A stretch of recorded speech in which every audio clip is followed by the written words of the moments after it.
Shalom, shalom, shalom, bien-aimés du Seigneur, nous bénissons notre Dieu, Alléluia, le Père de grâce, lui qui nous fait encore grâce d'être en vie, d'être en bonne santé, et il nous permet encore donc de nous réunir pour lui adresser un culte prophétique, Alléluia, un culte d'adoration, mais un culte prophétique également. Que toute la gloire revienne à notre Dieu qui est Père, Fils et Esprit. Amen. Et donc, je voudrais commencer, c'est le 7e mois de l'année, mon frère, ma soeur, mon ami, et je voudrais commencer donc par des prières prophétiques à ton égard. Je prie donc que ton cœur soit ouvert pour recevoir la grâce, la bénédiction au nom de Jésus. Père, par la puissance de ton esprit, je prie maintenant dans le nom de Jésus pour ce 7e mois de l'année, papa, que la vie divine maintenant remplisse ton enfant qui écoute ta parole au nom de Jésus. Oh, que la santé divine remplisse ton enfant qui écoute ta parole au nom de Jésus. Je déclare que, oh, ta force divine vient renouveler maintenant, vient se renouveler dans la vie de ton enfant au nom de Jésus-Christ de Nazareth. Je déclare que ta joie divine vient remplir le cœur de ton enfant au nom de Jésus-Christ de Nazareth. Et les supplications, les intercessions qui étaient restées, Seigneur, en attente de réponse, je proclame par ta grâce et selon ton esprit que tu reçois, tu écoutes et tu exauces à partir de ce 7e mois par ta grâce au nom de Jésus-Christ de Nazareth. Au nom de Jésus-Christ de Nazareth, je déclare que tu marches dans la victoire. Tu marches dans la victoire au nom de Jésus-Christ de Nazareth. Et tu reçois des témoignages de l'amour et de la puissance du Seigneur Jésus-Christ de Nazareth. Amen, amen, amen. Et donc, nous bénissons le Seigneur, mon frère, ma soeur.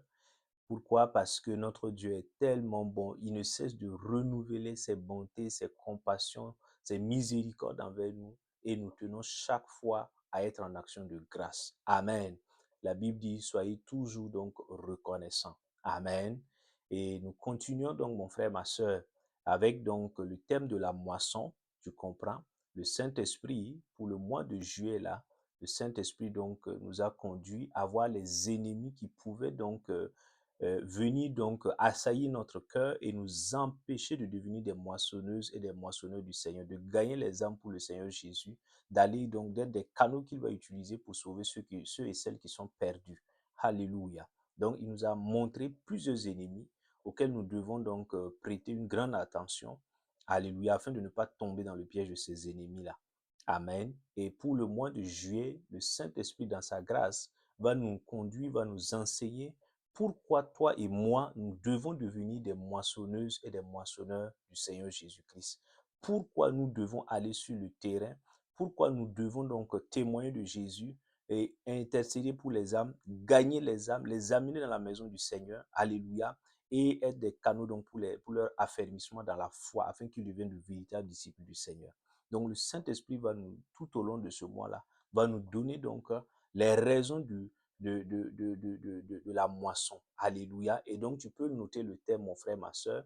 Il est intitulé La raison de la moisson, deux points. Jésus est venu pour ce but. Amen. La raison de la moisson, deux points. Jésus est venu pour ce but. Amen. Et nous lisons donc, nous allons nous appuyer sur la référence Luc chapitre 19, verset donc 10. Luc chapitre 19, verset 10. Je lis la parole de Dieu, mon frère, ma soeur. Il dit, car le Fils de l'homme est venu. J'aime cette parole. Car le Fils de l'homme est venu chercher et sauver ce qui était perdu.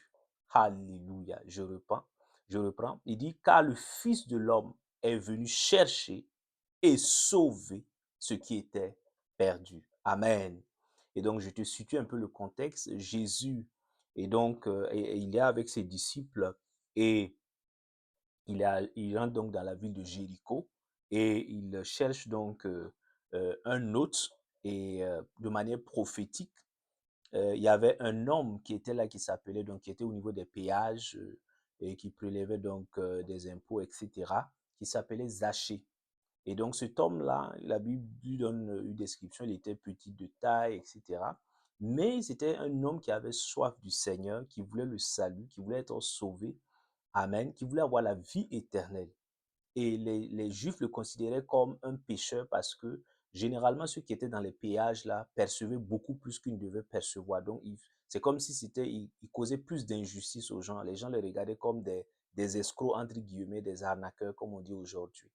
Et donc Zachée fait partie donc de ce groupe de personnes là qu'on regardait comme des pécheurs et qu'il ne fallait pas du tout côtoyer. Et Jésus, donc, ayant entendu que Jésus est entré dans la ville, ce monsieur-là se lève, il quitte son poste et il prend la trajectoire de Jésus, il devant Jésus, il monte sur, étant de petite taille, il monte sur un arbre pour apercevoir Jésus, pour voir Jésus. Et le Seigneur, avant donc, le sachant, parce il a cette préséance-là, il sait déjà que Zachée l'attend sur ce arbre-là. Arrivé au niveau de ce arbre, Jésus dit, Zachée, ben, le salut est venu, descends parce que je vais être avec toi ce soir. Je vais prendre mon souper, je vais dîner avec toi ce soir. Amen. Et c'est ainsi donc que Zachée le reçoit. Et justement, donc, il va dire, Jésus et les Juifs vont se plaindre, ils vont dire, mais pourquoi il est parti loger chez cet homme pécheur-là? Et Jésus, donc, dit, qui répond maintenant, il dit clairement à Zachée, le salut est venu pour cette maison parce que Zachée est aussi un fils d'Abraham. Et c'est dans ce contexte qu'il dit, car le Fils de l'homme est venu chercher ce, et sauver ce qui était perdu. Waouh, j'aime cette parole de notre Seigneur Jésus-Christ. Amen. Alors, il est extrêmement important donc que nous puissions donc comprendre donc ce thème-là, mon frère, ma soeur. Pourquoi? Parce que quand il s'agit de gagner les âmes, amen, dans nos assemblées, nous ne comprenons pas souvent la nécessité, l'urgence et le caractère tout à fait indispensable de nous mettre, de venir donc dans le champ du Seigneur pour moissonner les âmes, pour gagner. Souvent, nous croyons que c'est quelque chose de facultatif. Bon, même si je gagne une âme tous les 10 ans, c'est pas grave, je fais ce que je... Non, non, non, mon frère, ma soeur, il faut que tu abandonnes cet état d'esprit, c'est cette mentalité, parce que ce n'est pas tout à fait, ce n'est pas du tout juste. Alléluia, c'est un piège de l'ennemi pour t'éloigner de ce que Dieu veut de toi. Est-ce que tu comprends? Ici, Jésus dit clairement qu'il lui donne la raison principale de sa venue. Il dit, le Fils de l'homme est venu. Pourquoi est-il venu? Il ne dit pas qu'il est venu pour que toi et moi nous recevions des visas pour voyager. Il n'a pas dit qu'il est venu pour que toi et moi nous devenions prospères, nous voyageons. Ces choses-là ne sont pas négatives en elles-mêmes. Mais ce n'est pas la raison principale. Il dit, le Fils de l'homme est venu. Mon frère, écoute très bien, ma soeur. Pour chercher, un, et pour sauver, deux, ce qui était perdu. Trois. Est-ce que tu entends? Est-ce que tu comprends ces fortes paroles de notre Seigneur Jésus? Amen. Et quand tu prends l'Ancien Testament, de l'Ancien Testament jusqu'au Nouveau Testament, tu vois tellement de passages où on nous rappelle que le fait que, alléluia, que la venue de Jésus, là, la raison principale, fondamentale de la venue de Jésus, c'était pour gagner les âmes, c'était pour moissonner les âmes. Absolument. De l'Ancien Testament jusqu'au Nouveau, tu peux le prendre et tu le verras au fur et à mesure donc, que tu lis les livres donc, de la Bible. Est-ce que tu comprends? Donc, c'est extrêmement important de ne pas dévier, de ne pas perdre, de ne pas quitter nos yeux donc, de ce qui est essentiel, de ce qui est prioritaire. Alléluia. Lorsqu'il y a plusieurs priorités, il y a la priorité des priorités. Et ici, nous devons, toi et moi, devenir moissonneurs. Pourquoi? Nous devons nous intéresser. Ça doit devenir un fardeau pour toi et moi. Alléluia. Gagner les âmes, les moissonner, afin qu'ils deviennent des disciples du Seigneur pour aller à leur tour moissonner. Ça doit devenir un fardeau, une passion pour toi et moi. Pourquoi? Parce que Jésus qui nous a rachetés, toi et moi, là, dans sa miséricorde, il est venu pour ça. Il est venu d'abord pour ça. Est-ce que tu comprends? Il n'est pas d'abord venu pour que tu aies de beaux vêtements, pour que tu joues donc, tu frimes Non, non, non, non, non, non, mon frère, ça c'est de l'immaturité spirituelle. Ça n'a rien à voir avec la saine doctrine de Jésus. Est-ce que tu comprends? Voilà, voilà. Jésus, il dit, est-ce que tu entends le verset?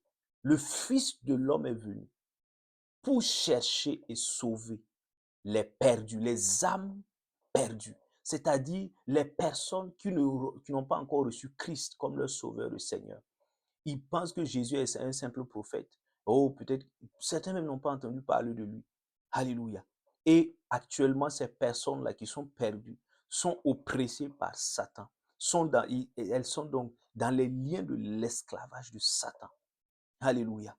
Mais toi et moi, nous devons comprendre cela. La nécessité et l'urgence de devenir des moissonneuses et des moissonneurs du Seigneur. Je prie que toi et moi, nous devenions ici au nom de Jésus. Amen. Donc le premier point, et tu peux le noter, Jésus-Christ est venu moissonner les âmes. Deux points, quelques exemples. Eh oui. Nous allons donner, pour que tu vois, à la lumière de la parole de Dieu, depuis l'Ancien Testament jusqu'au Nouveau. Tu vas le voir, mon frère, ma soeur. Amen. Et premier point, donc, Jésus-Christ, la grande idée, nous disent les Saintes Écritures, c'est que Jésus-Christ est venu principalement moissonner les âmes, gagner les âmes. Alléluia. Est-ce que tu comprends? Et nous allons voir quelques cas illustratifs depuis l'Ancien Testament jusqu'au Nouveau. Donc, la raison de la venue, pourquoi Jésus est venu sur cette terre? Il faut que nous nous posions ces véritables questions, que nous revenions à la parole de Dieu. Amen. Il dit premièrement que, la Bible dit que Jésus-Christ est venu, alléluia, dans le monde pour sauver, comme Luc chapitre 19 dit là, pour sauver ceux et celles qui sont perdus. Amen. Nous allons prendre deux versets pour que tu comprennes. Donc, Jésus-Christ est venu dans le monde pour que, alléluia, pour sauver ceux et celles qui sont perdus. Alléluia. Tu connais le verset Jean chapitre 3, verset 16. Tu connais, c'est l'un des versets les plus connus. Alléluia. Et nous allons lire un deuxième verset, 1 Timothée chapitre 1, verset 15, mon frère, ma soeur. Jean 3, verset 16, là. Tu connais bien le passage, tu peux le réciter même par cœur. Alléluia, mon ami. Mais nous allons le lire pour que tu comprennes. Amen. Jean chapitre 3 là, verset 16, il dit que Dieu lui-même, Dieu le Père, a tant aimé le monde. Je le lis. Il dit, car Dieu a tant aimé le monde qu'il a donné son Fils unique, afin que quiconque croit en lui ne périsse pas, mais qu'il ait la vie éternelle. Alléluia. Quelle bonne nouvelle. Quelle bonne nouvelle. Et c'est ça le gospel. Le gospel veut dire bonne nouvelle. Donc nous devons annoncer cette nouvelle, cette bonne nouvelle-là. Dieu le Père, il a donné son Fils unique, Jésus de Nazareth. Alléluia. Et il est afin que quiconque va croire en Jésus, qu'il ne périsse pas. Alléluia. Qu'il ne finisse pas sa vie en enfer, mais qu'il ait la vie éternelle. Alléluia. Et nous lisons 1 Timothée, tu vas voir mon frère, ma soeur, tu comprends? 1 Timothée là, chapitre 1, verset 15, je te lis la parole de Dieu. Il dit, c'est une parole certaine, alléluia, et digne d'être entièrement reçue, que le Christ Jésus est venu dans le monde pour sauver les pécheurs, dont je suis moi le premier. Alléluia. Tu entends? C'est l'apôtre Paul qui écrit à son fils spirituel Timothée pour lui dire, pour lui rappeler. Et il dit, c'est une parole qui est certaine et qui est digne d'être reçue, d'être acceptée. C'est une vérité. Regarde, il dit quoi? Que dit l'apôtre Paul? Il dit, mais le Christ Jésus est venu, tu vois, le mot, la raison là, dans le monde. Pour quelle raison? Quelle est la cause principale? Pour sauver les pécheurs, tu vois, dont je suis moi le premier. Donc moi, l'apôtre Paul, je suis le premier. Donc moi, l'apôtre Paul, j'ai été sauvé. Mais c'est pas fini. Il y a d'autres qui ne sont pas encore sauvés. Et moi, je suis appelé, justement, moi qui ai été sauvé, pour être un canal que Dieu va utiliser pour sauver ces personnes-là. Et ces personnes-là, elles ne sont nulle part. Elles sont d'abord dans ma famille. Elles sont dans ma famille. Certains croient en Dieu, certains ne croient pas en Dieu, certains sont dans des religions, alors que Jésus-Christ n'est pas dans la religion. Est-ce que tu comprends? Ce sont les hommes qui ont apporté la religion. Jésus-Christ est la vie. Il a apporté la vie divine. Alléluia. Ces personnes-là sont dans notre entourage. Ce sont nos amis parfois. Ce sont nos collaborateurs. Elles sont à l'université avec nous. Elles sont au travail avec nous. Alléluia. Ce sont nos voisins. Elles sont autour de nous. Il dit, mais c'est pour sauver. Nous avons reçu la grâce d'être sauvés. Alléluia. Et nous oublions la raison souvent de pourquoi nous avons été sauvés. Nous avons été sauvés pour être des canaux que Dieu va utiliser pour sauver également, parce que tout le monde n'est pas encore sauvé. Alléluia. La volonté de Dieu, c'est que tout le monde soit sauvé. Amen.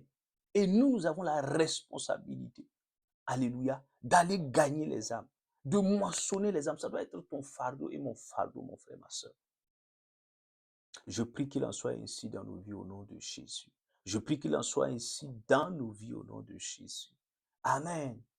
Et deuxième point, tu peux le noter, mon frère, ma soeur, la Bible dit que Jésus a souffert. Il a souffert pour sauver les âmes, pour sauver ceux et celles qui sont perdus. Nous lisons Ésaïe, alléluia, chapitre, il a souffert. Amen. Ésaïe chapitre 53, là, mon frère, ma soeur, verset donc, alléluia, verset 4, tu comprends? Il dit, je lis Ésaïe chapitre 53, verset 4, il dit, certes, ce sont nos souffrances que Jésus-Christ a portées. C'est de nos douleurs qu'il s'est chargé. Et nous l'avons considéré comme atteint d'une plaie, comme frappé par Dieu et humilié.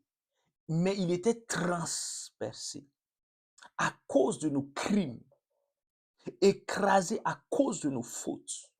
Le châtiment qui nous donne la paix est tombé sur Jésus-Christ. Et c'est par ces meurtrissures que nous sommes guéris. Alléluia. Regarde, mon frère, ma soeur, regarde. Jésus-Christ est venu pourquoi? Quelle est la raison principale de la venue de Christ dans cette maison? Et quel est le prix qu'il a payé? Il est venu pour moissonner les âmes. Et regarde le prix qu'il a payé. Le Fils de Dieu. Regarde. Il a souffert. Dans les films, tu peux regarder les films sur le Seigneur Jésus. Ça, ce sont des films, quand tu suis, tu as envie, tu pleures souvent, tu coules des larmes. Mais la réalité était plus atroce que ça. La réalité était plus atroce que ça. Et il a pris pour toi et pour moi. Et pour toutes ces personnes-là que tu regardes comme des pécheurs, comme des méchants qui souvent ne méritent pas le salut. Non, non. Cette mentalité-là doit quitter ta tête. Cela ne vient pas de Dieu. Il dit, mais c'est nous. Regarde, ce sont nos souffrances. Il y a eu un échange. Il a pris ce qui devait nous revenir de droit là. C'est ça que Jésus-Christ est venu prendre.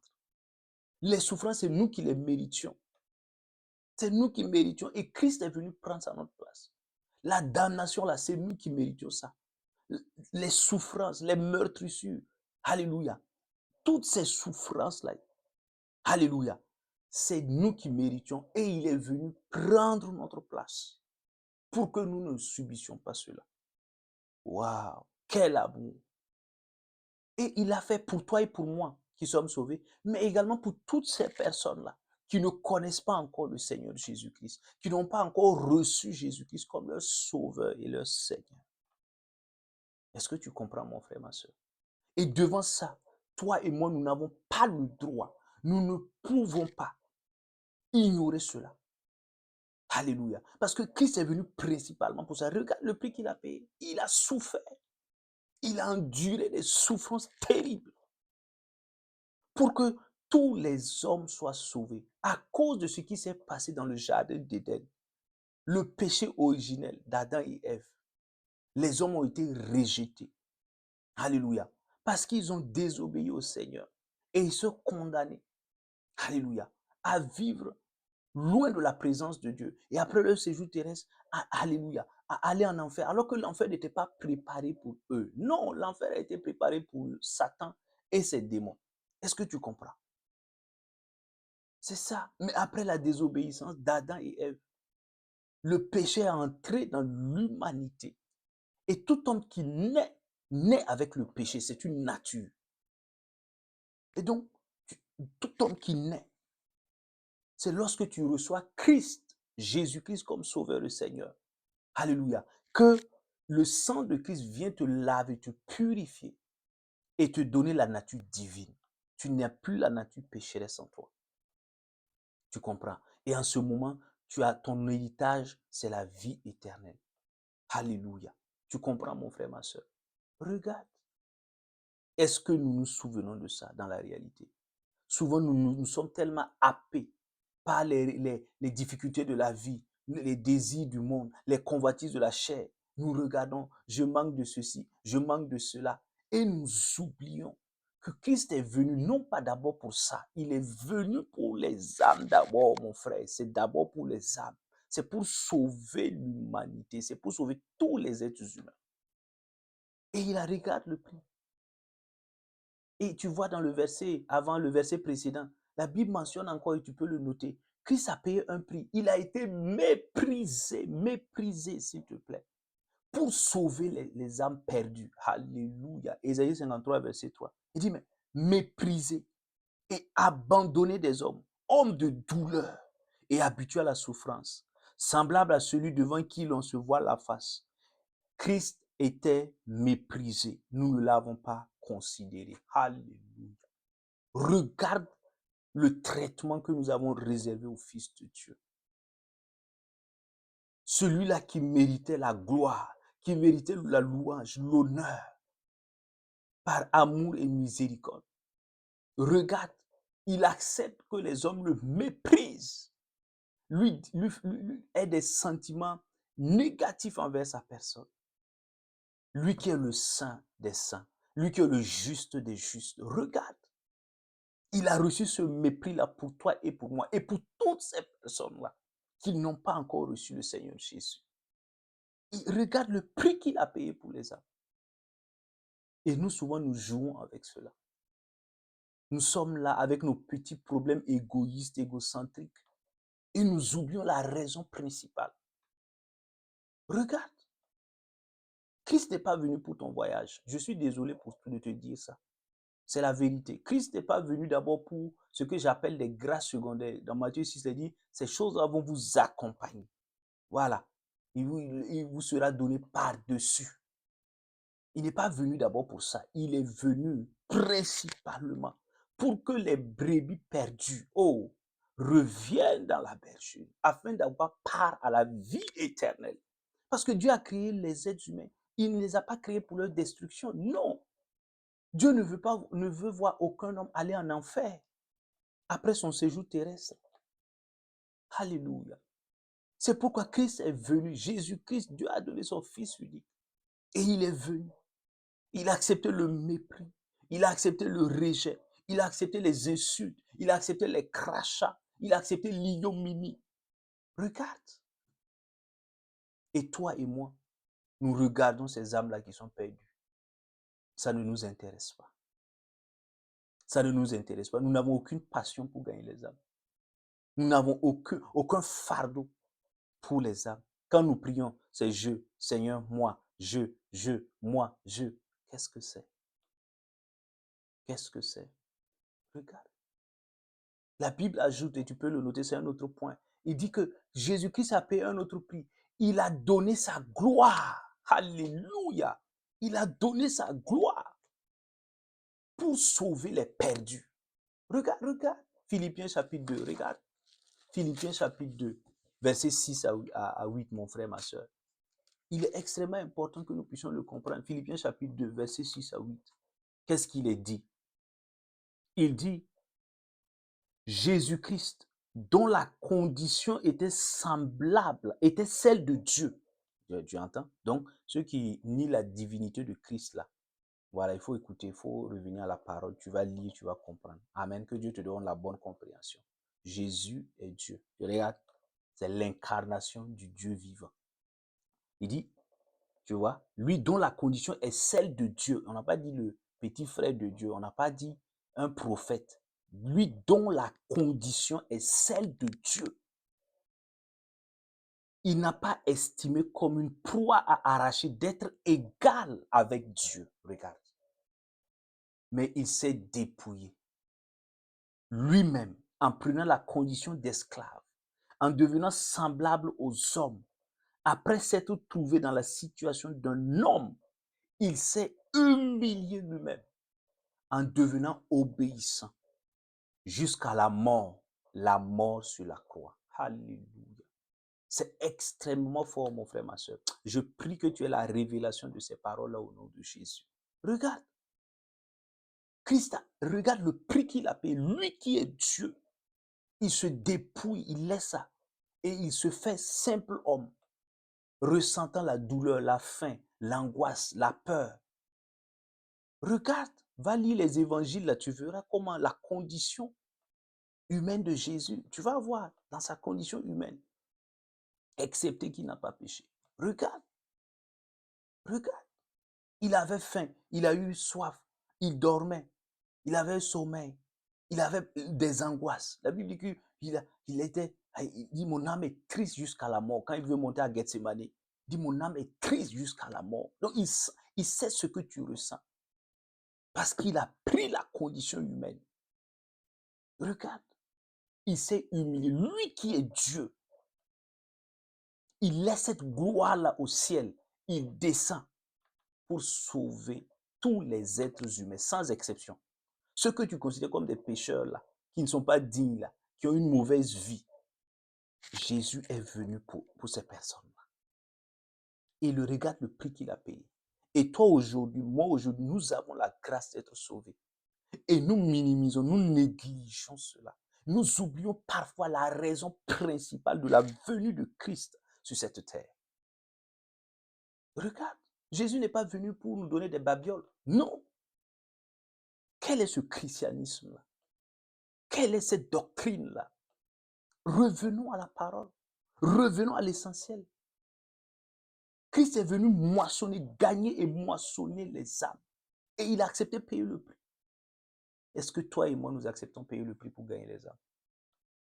Est-ce que toi et moi, nous acceptons de payer le prix pour gagner les âmes? Souvent, tu pars pour gagner les âmes, on va t'insulter, on va t'injurier, on va t'humilier. Mais, alléluia. Et tu veux te décourager. Pourquoi veux-tu te décourager? Est-ce que tu as payé le prix plus que Jésus-Christ de Nazareth? Lui qui est Dieu, qui se dépouille de sa gloire divine et qui vient dans la condition humaine pour sauver. Regarde. Est-ce que le prix que toi tu payes là est plus important que ce que le Fils de Dieu a payé comme prix? Je prie dans le nom de Jésus que tu reçoives la révélation de la raison pour laquelle Christ est venu sur cette terre. Et que tu ne sois plus distrait, distraite au nom de Jésus. Que tu ne sois plus dans la confusion, dans le désordre spirituel au nom de Jésus. Amen.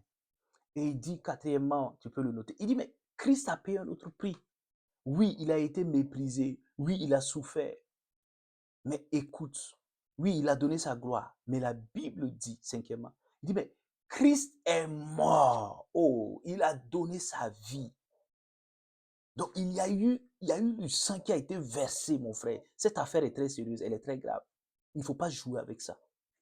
Et j'aime bien l'interpellation dans le livre des Actes ou dans un autre passage où Paul dit, faisons attention, car par les âmes que le Seigneur nous donne là, hein, c'est Jacques.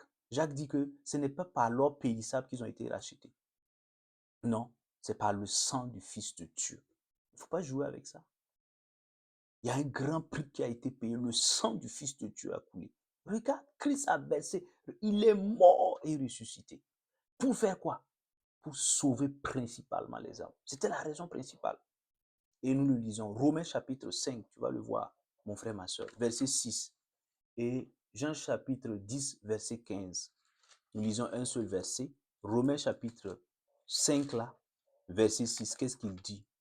Il dit, car lorsque nous étions encore sans force, Christ au temps marqué est mort pour des impies.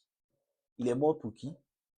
Pour des non-croyants, pour des pécheurs, pour des prostituées, pour des gens qui sont dans les déviants sexuels, pour des gens des menteurs, des voleurs, des corrompus, pour des gens qui sont dans une vie impure. Christ est mort lorsque nous étions encore sans force. Regarde la raison. Il est mort pour qui? Pour des impies. Est-ce que tu entends, il dit, il est mort pour donner vie à quelqu'un? Non. Il est mort pour donner mariage à quelqu'un? Pas d'abord. Ces choses-là, je te les dis et je le répète, sont des grâces secondaires. Alléluia. Liées à l'alliance que tu as avec le Seigneur. Donc, ne te trompe pas de priorité. Christ est venu, la raison pour laquelle toi et moi, nous devons aimer gagner les âmes. Nous devons avoir le fardeau des âmes, la passion pour aller moissonner, gagner les âmes sur le terrain, à l'école, à l'université, au travail, dans nos maisons.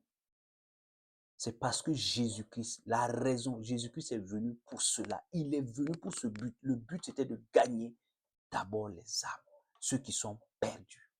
Pas autre chose d'abord. Est-ce que tu comprends? Est-ce que tu comprends? Restons, comme on dit, focus. Restons concentrés. Est-ce que tu comprends? Arrêtons de laisser Satan nous divertir. Et souvent, nous rentrons dans la tristesse pour des choses que Dieu a préparées de nous donner. Est-ce que Dieu est méchant? Non, nous sommes ses enfants. Il dit, vous les hommes, si vous êtes méchants, vous savez donner de bonnes choses à vos enfants.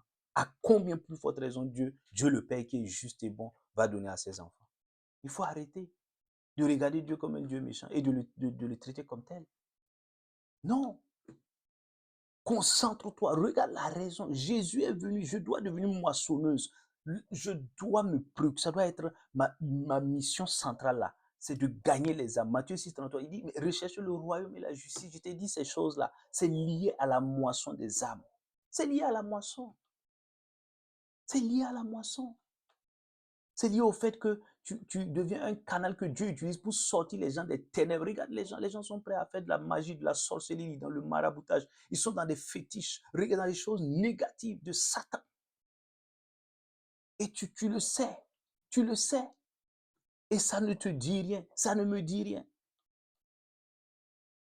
Non, il faut à un moment donné arrêter.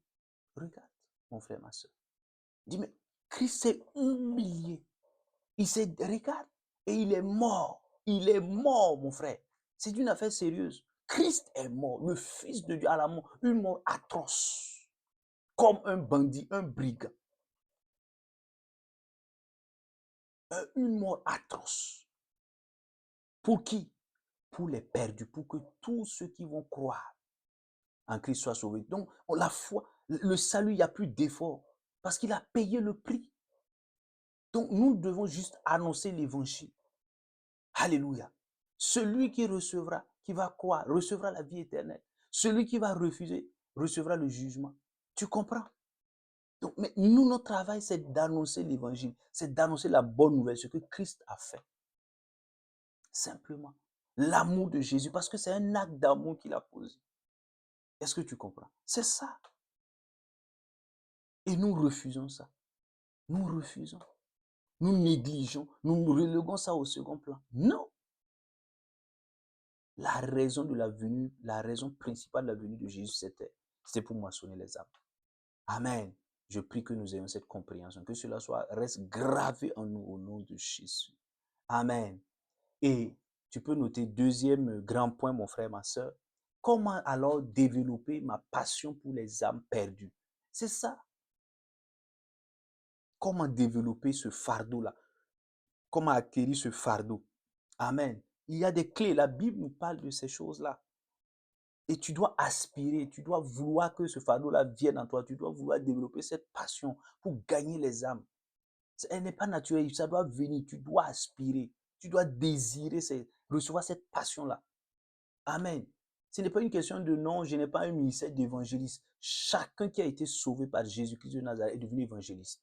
C'est vrai que certains ont été appelés spécialement comme ministres de l'évangile en tant qu'évangélistes. Alléluia, selon les 5 ministères.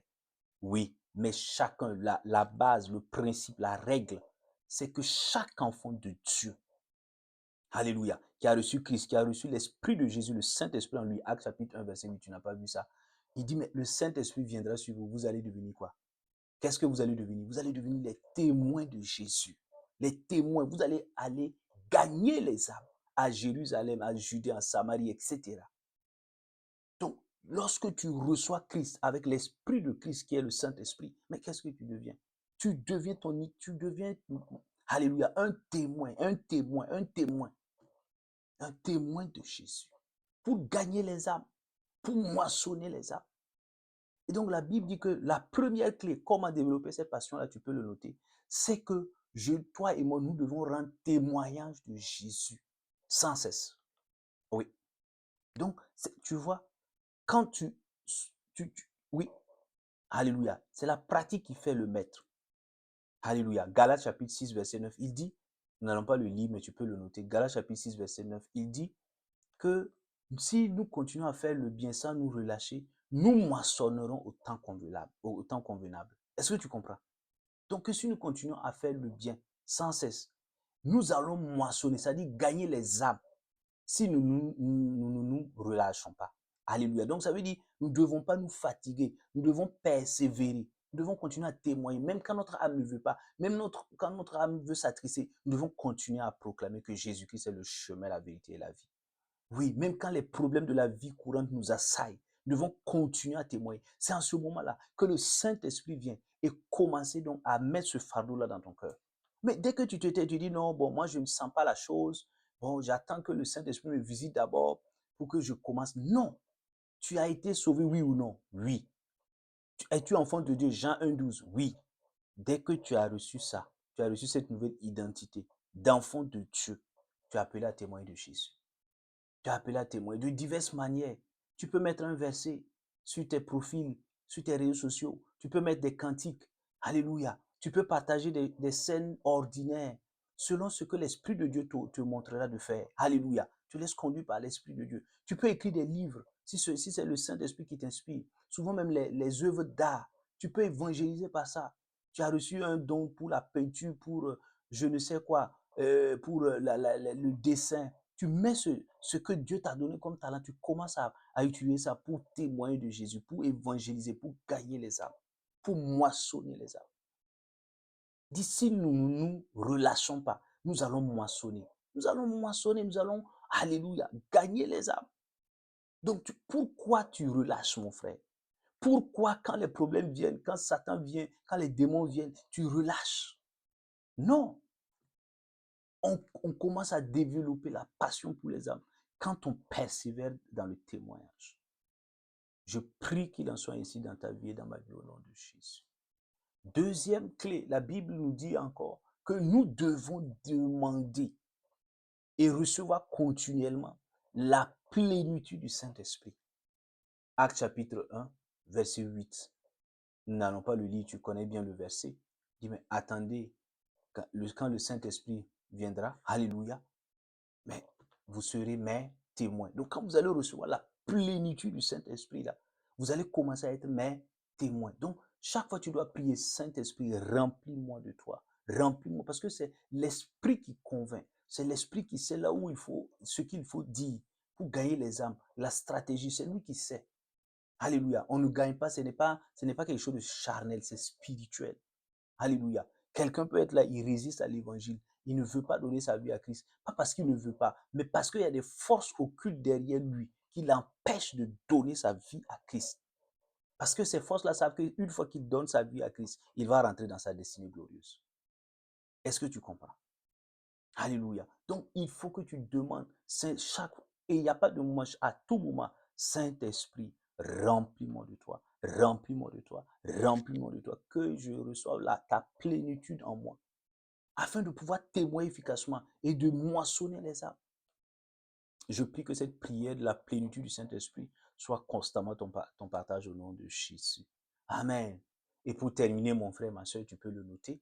La Bible dit que si nous voulons, et nous allons lire ce dernier verset-là, tiré de Jean chapitre 15, verset 5, il dit que si nous voulons développer la passion, le fardeau pour gagner les âmes, moissonner les âmes, nous devons développer notre relation, notre intimité, notre communion, notre union avec le Seigneur Jésus-Christ de Nazareth. Alléluia. Jean chapitre 15, verset 5, qu'est-ce qu'il dit?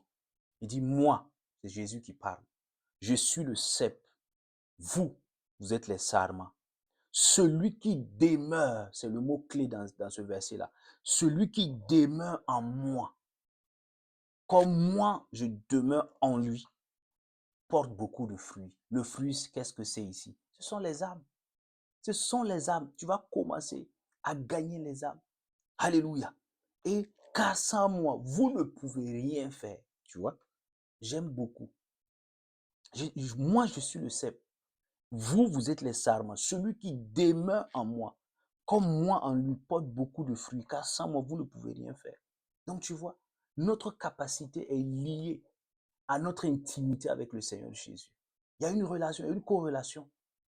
Tu comprends? Tu comprends? Mais regarde, souvent nous laissons le diable venir nous distraire, venir faire que nous relâchons, nous n'arrivons plus à nous attacher au Seigneur. Notre relation avec le Seigneur ne fonctionne plus. La relation est grippée. Elle ne fonctionne pas du tout. Nous pouvons suivre des heures et des heures des émissions vaines. Nous pouvons passer du temps, beaucoup de temps sur le téléphone. Et nous avons du mal à passer du temps avec le Seigneur Jésus. Et nous voulons recevoir la passion, le fardeau pour les âmes. Ce n'est pas possible, mon frère, ma soeur. C'est avec l'intimité. Tu passes du temps avec le Seigneur, dans la méditation de la parole, dans le jeûne, dans la prière, que le Seigneur commence à te donner ce fardeau-là, cette passion pour gagner les âmes. Je prie qu'il en soit ainsi dans ta vie et dans ma vie, au nom puissant de Christ Jésus. Au nom puissant de Christ Jésus. Amen. Je prie que toi et moi, alléluia, nous comprenions que là, nous devons devenir des moissonneuses et des moissonneurs. Alléluia. Des âmes pour le Seigneur, parce que Jésus-Christ, notre Sauveur et Seigneur, il est venu pour ça. Il est venu, sa mission principale là. Il le dit très clairement, Luc chapitre 19, verset 10. Le Fils de l'homme est venu pour chercher et sauver les âmes perdues. Je prie que tu gardes cette parole et que cette parole t'aide chaque fois à réorienter, à réaligner tes priorités sur la vision divine au nom de Jésus. Que tu deviennes une moissonneuse zélée, enflammée, remplie de l'onction, remplie de l'onction. Alléluia. Pour gagner les âmes et régir le cœur de Papa bon Dieu. Au nom de Jésus. Amen. Nous arrêtons là, mon frère, ma soeur. Et nous nous retrouvons par la grâce de Dieu le dimanche prochain pour adorer encore le Seigneur, lui adresser un culte, car lui seul est digne d'être adoré. Amen. D'ici là, que la grâce de Dieu continue de t'accompagner, que le Saint-Esprit te fortifie. Je déclare qu'au cours de cette semaine, tu quittes ta timidité, ta zone de confort, et tu commences à passer plus de temps avec le Seigneur. Tu écoutes les instructions du Seigneur et tu deviens une moissonneuse des âmes pour le Seigneur. Tu deviens un moissonneur des âmes pour le Seigneur. Au nom de Jésus-Christ de Nazareth. Amen. Amen. Amen. Shalom. Shalom. Shalom.